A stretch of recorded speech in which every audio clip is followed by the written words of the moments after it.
Hello बच्चों, आज मैं आपको एक और नई कहानी सुनाऊंगी जिसका नाम है एक आंख वाली चुड़ैल।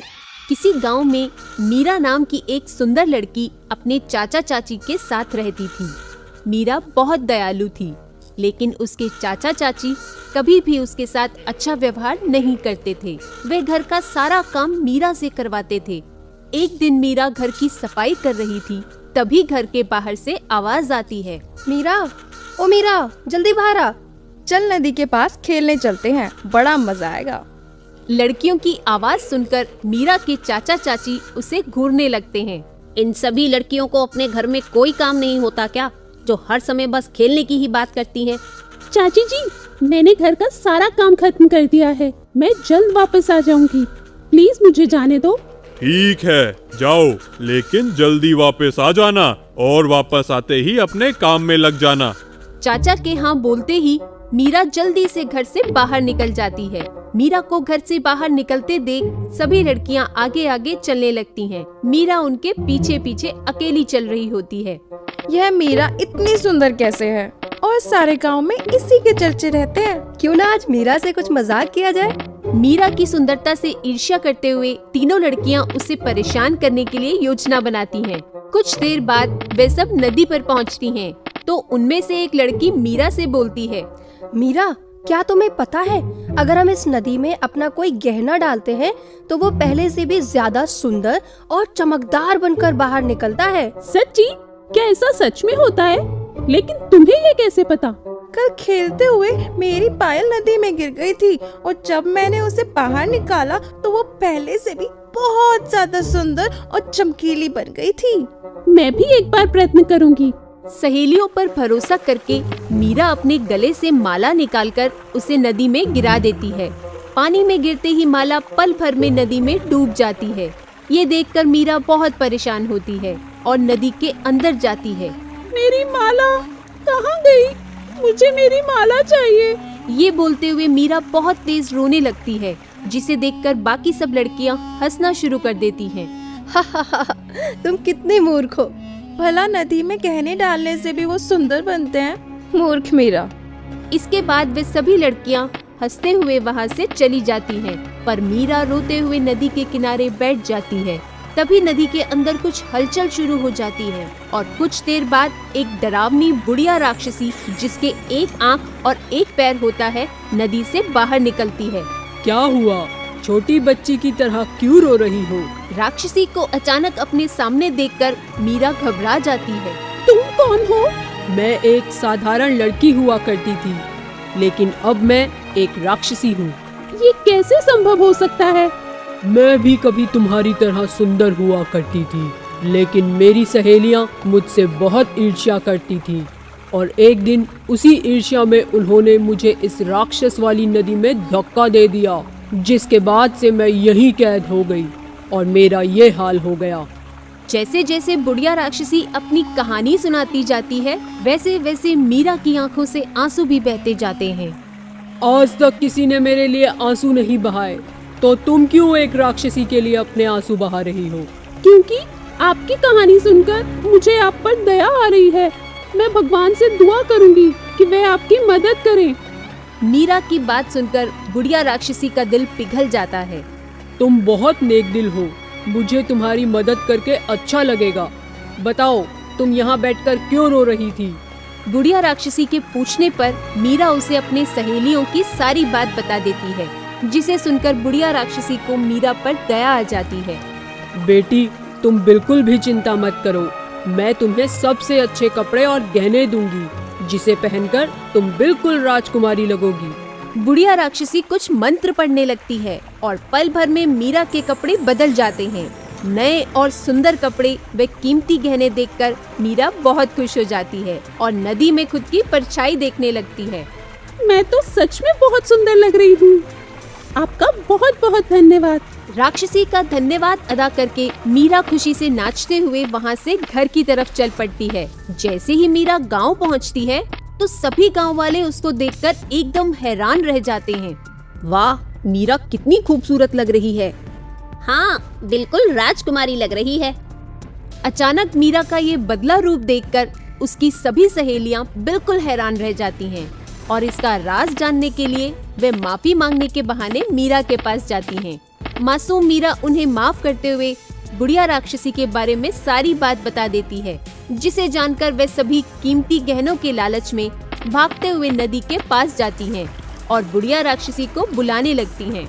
बुढ़िया राक्षसी, कहाँ हो तुम? बाहर आओ। लड़कियों की आवाज सुनकर बुढ़िया राक्षसी नदी से बाहर निकलती है।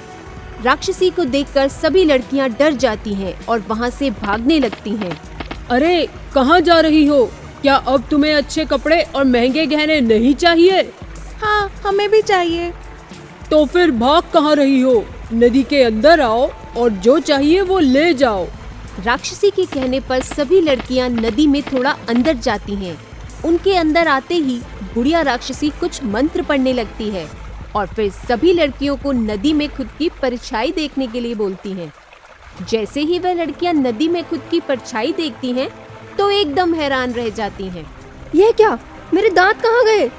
और मेरी आंखें, मुझे कुछ दिखाई क्यों नहीं दे रहा? तुम दोनों क्या बोल रही हो? मुझे कुछ सुनाई नहीं दे रहा। मजा आया। बेचारी मीरा के साथ बुरा व्यवहार करने के लिए और इतना लालची होने के लिए। ये तुम्हारी सजा है। अब तुम सभी अपनी पूरी जिंदगी इसी तरह बिताओगी। बुढ़िया राक्षसी वहां से गायब हो जाती है और सभी लड़कियां रोते हुए गांव वापस आ जाती हैं। उनके गांव में वापस आते ही गांव के सभी लोग उन्हें देखकर बहुत तेज हंसने लगते हैं। वह उनका मजाक बनाने लगते हैं। तभी वहां एक राजकुमार आता है। मीरा नाम की लड़की कहाँ रहती है? जी वह मीरा का घर है। राजकुमार मीरा के घर जाता है और उसकी खूबसूरती को देखते ही मंत्रमुग्ध हो जाता है। मैंने आपके बारे में जो सुना था, आप तो उससे भी ज्यादा खूबसूरत हैं। क्या आप मुझसे शादी करेंगी?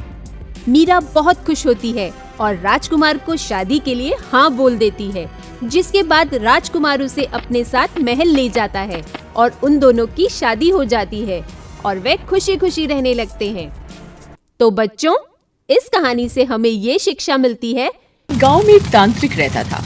वो आसपास के कई गांव में मशहूर था, क्योंकि जब भी किसी गांव में किसी चुड़ैल, भूत या कोई भी पारलौकिक चक्कर होता, तो वही तांत्रिक उससे उन गांव वालों को आजादी दिलाता। उसे सभी चुड़ैल का शिकारी कहा करते थे। एक बार पास के इब्राहिमपुर गांव में किसी खतरनाक चुड़ैल का साया आ गया।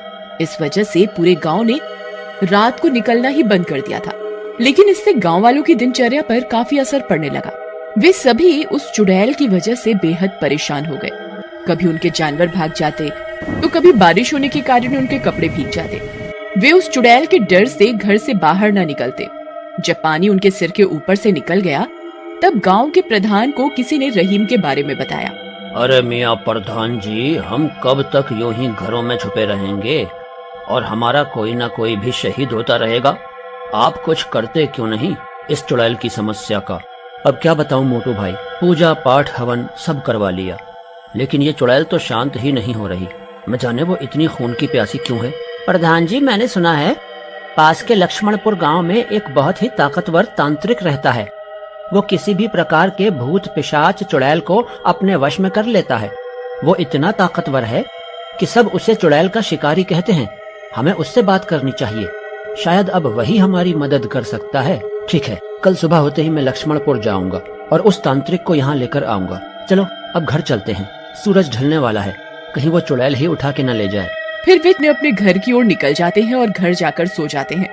रात होने पर वह चुड़ैल गांव के ऊपर फिर उड़ती हुई आती है।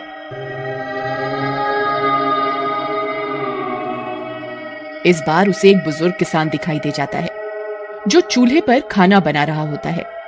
वह चुड़ैल उस बुजुर्ग को बालों से पकड़ लेती है और उड़ाती हुई जंगल की ओर ले जाती है। वह बुजुर्ग मदद के लिए चिल्लाता रह जाता है, लेकिन उसकी मदद नहीं कर पाता। अगली सुबह होने पर प्रधान जी लक्ष्मणपुर के लिए निकल पड़ते हैं। कुछ देर में वे लक्ष्मणपुर पहुंच जाते हैं। वह पास बैठे एक दुकानदार से उस चुड़ैल के शिकारी का पता पूछते हैं। अरे भाई मिठाई वाले, मुझे ये चुड़ैल का शिकारी करके जो मशहूर तांत्रिक है वो कहाँ मिलेगा? अच्छा, वो आपको कब्रिस्तान में बनी कुटिया में मिलेगा। आप इस रास्ते से सीधा निकल जाइए। कब्रिस्तान? क्यों डरा रहे हो भाई? मैं तो पहले ही गांव की उड़ने वाली चुड़ैल से परेशान हूँ। तुम और कब्रिस्तान भेज दो, कहीं कोई दूसरी चुड़ैल गले पड़ गई तो लेने के देने पड़ जाएंगे। अरे डरिए नहीं, ये लक्ष्मणपुर है, यहाँ रहीम तांत्रिक से सारी चुड़ैलें डरती हैं, इसलिए किसी चुड़ैल की हिम्मत नहीं कि यहाँ आ जाए। तुम बेफिक्र होकर जाओ।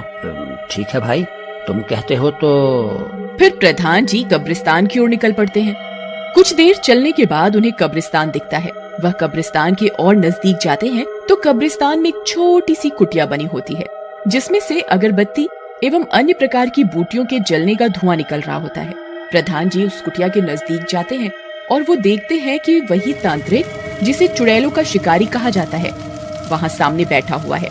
उसकी लंबी लंबी भुजाएं थी और उसने अपने पूरे शरीर पर भस्म लगाई हुई होती है। प्रधान के आने की आहट होते ही तांत्रिक की आंख खुल जाती है। आओ प्रधान, आओ, बताओ कैसे आना हुआ। प्रणाम तांत्रिक जी, आपको कैसे पता मैं प्रधान हूँ? वैसे अगर आपको ये पता है तो शायद आपको मेरी समस्या भी पता होगी। हमारे पूरे गांव पर एक उड़ने वाली चुड़ैल का साया है। शाम होते ही, सूरज ढलते ही वो गांव में उड़ती उड़ती आ जाती है और जो व्यक्ति उसे दिखाई दे जाए उसे अपने साथ उठाकर ले जाती है। इस वजह से सूरज ढलते ही गांव का कोई भी व्यक्ति घर से बाहर निकलता ही नहीं और इसी वजह से सभी गांव वालों की दिनचर्या पर असर भी हो रहा है। कई बार गांव में जंगली जानवर आ जाते हैं जो पालतू जानवरों को उठाकर ले जाते हैं। गांव वाले चुड़ैल न आ जाए इस डर से बाहर न निकलकर उन जंगली जानवरों को नहीं भगा पाते। कृपया आप हमारी मदद करें। ठीक है, मैं तुम्हारी मदद करूंगा। चलो मुझे अपने गांव लेकर चलो, मैं उस चुड़ैल को सबक सिखाता हूँ। फिर वे दोनों इब्राहिमपुर की ओर निकल पड़ते हैं। कुछ देर बाद वे इब्राहिमपुर पहुंच जाते हैं। पूरे गांव में सबको पता लग जाता है कि मशहूर तांत्रिक चुड़ैल का शिकारी उनके गांव में आ गया है। कई गांव वाले तांत्रिक से विनती करने आ जाते हैं। तांत्रिक महाराज, आप रक्षा करें, इस गांव की वो मक्कार चुड़ैल सब कुछ खत्म किए जा रही है। इस गांव की मक्कार चुड़ैल की वजह से मेरी सारी बकरियां जंगली भेड़िए खा गए और अब गांव वालों का और नुकसान न हो, इसलिए आप उस चुड़ैल को खत्म कर दीजिए। तांत्रिक जी, वो चुड़ैल मेरी तीनों बेटियों को उठाकर ले गई। न जाने उसने इस गांव की कितनी माओं की गोद सूनी कर दी। आप हमारी मदद करें। ठीक है, डरो नहीं, मैं उस चुड़ैल को जरूर खत्म कर दूंगा। सभी गांव वाले बहुत परेशान हो जाते हैं एवं तांत्रिक की जय जयकार करने लगते हैं। चुड़ैल का शिकारी जिंदाबाद, जिंदाबाद। आज सभी गांव वाले सूरज ढलते ही अपने अपने घरों में चले जाएंगे और मैं बाहर घूमूंगा, जिससे वो चुड़ैल मुझे ले जाए और मैं उसका ठिकाना जान सकूं। फिर मैं उसे खत्म कर दूंगा। पर शिकारी जी, आप तो उसे अपनी शक्तियों से यहीं पर खत्म कर सकते हैं, फिर आप उसके ठिकाने क्यों जाना चाहते हैं? वो जिन लोगों को उठाकर ले गई है, क्या मालूम वो उनको खा गई या बलि दे दी या फिर क्या किया, ये तो उसके ठिकाने पर जाकर ही पता लगेगा। इसलिए मैं उसका ठिकाना जानना चाहता हूँ। आप तो बहुत चतुर हैं शिकारी जी, मैं मान गया आपको। चुड़ैल का शिकारी जिंदाबाद। फिर वे सब अपने अपने घरों में चले जाते हैं और चुड़ैल का शिकारी वहीं एक पत्थर पर जाकर बैठ जाता है। थोड़ी देर में वह चुड़ैल वहाँ उड़ती हुई आ जाती है। वह तांत्रिक को देख लेती है। एक और शिकार, मूर्ख, अपने घर में छिपकर ही नहीं बैठा। लगता है आज चुड़ैल देवी मुझसे खुश है, इसलिए इतनी जल्दी शिकार मिल गया। फिर वह चुड़ैल तांत्रिक को उठा ले जाती है। थोड़ी देर में चुड़ैल तांत्रिक को लेकर अपने ठिकाने पहुंचती है, जो जंगल के बीचों बीच होता है। वहां बहुत सारी हड्डियां और इंसानी अवशेष पड़े होते हैं। क्यों, तुझे डर नहीं लगता क्या? तू तो एक बार भी नहीं चिल्लाया, न तूने मदद की गुहार की। बड़ा ही बहादुर है रे तू।